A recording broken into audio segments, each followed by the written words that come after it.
Good evening, everybody. I'm really very happy to be here with you again for the third consecutive year to take part in this annual French-American Foundation Prize ceremony. The TF1 Television Group is a long-standing partner of this event in New York. We share the same interest and, if I dare say so, the same passion for subjects around diversity. Just to remind you that TF1 is the leading television network in Europe. I have spent all my working life in this channel, starting as a reporter at the beginning of the 1990s, and today I'm the news director of TF1. This evening, I'm very pleased to be with Samira Jouadi, who is the heart and soul of the TF1 Foundation. Thank you, Samira. The foundation was set up to promote diversity inside the TF1 group, not just for the news department, but for all departments of the group. Basically, we welcome young talents who have not had the opportunity to benefit from all the advantages of life. They spend 2 years inside the company, and some of them stay with us after. For example, I have been the sponsor of Jean-Marie Bagayoko, who is now a full-time sports journalist at TF1. It's really very important for me that these young people join the group, the TF1 group, because the news department must be representative of our society's diversity. Our diversity inside helps us to understand the issues of society outside. Subjects about diversity have never been so topical as today in the US, in France, and in the rest of the world.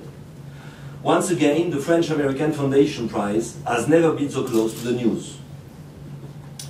Now I would like to turn to the prize. As usual, I've been really impressed by the quality and professionalism of the reports in competition. It is true that these reports tell us about the harshness of injustice of life, about the struggle of many people who want a better existence. But at the same time, these stories show us that there is hope and that we are not also insensitive to the plight of our fellow humans. For me, one report stands out from the others. This report is entitled Ceuta, Douce prison, which we can translate, naturally, as soft prison. It has been made by a young and talented documentary filmmaker, Jonathan Millet. He's going to tell us about it. Could you please give him a round of applause? Jonathan Millet.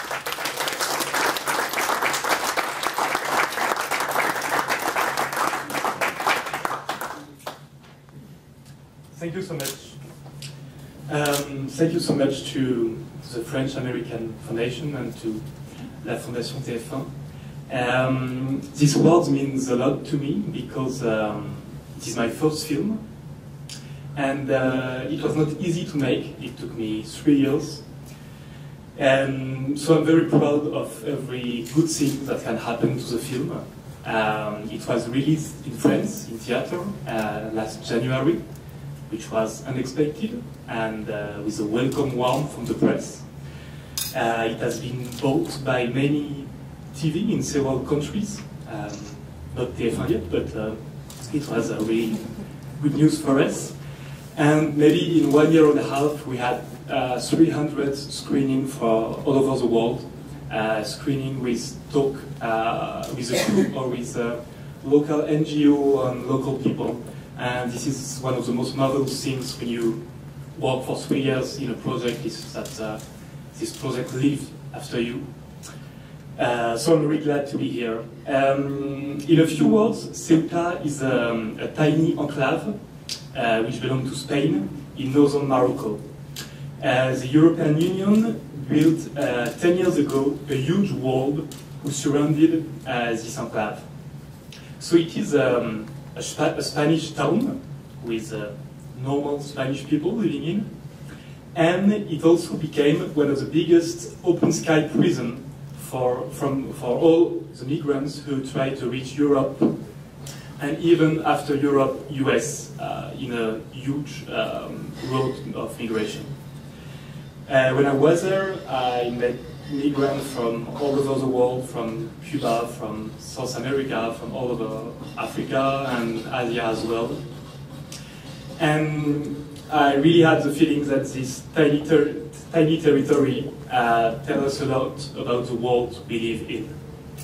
The film follows the daily life of 5 migrants in this enclave.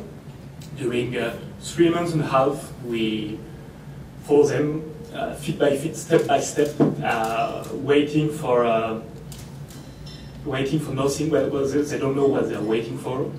The film has no voiceover, has no added commentary, has no interview, and the point was really, the issue was really the point of view, the way of telling the migration through the migrant's eyes, not through Occidental colonialist way of thinking, but really to feel the migration through migrant eyes.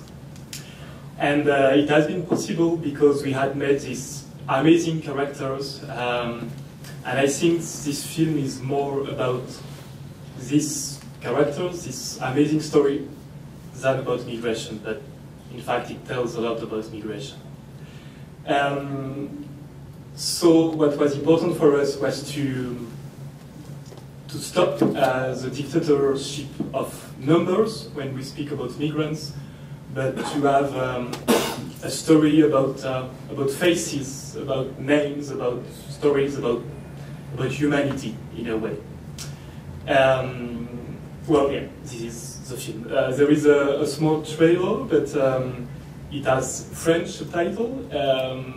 I won't stay here for translate everything in English, but this film exists in English, with English subtitles in video on demand or in DVD or anything. Well, thank you again so much for this.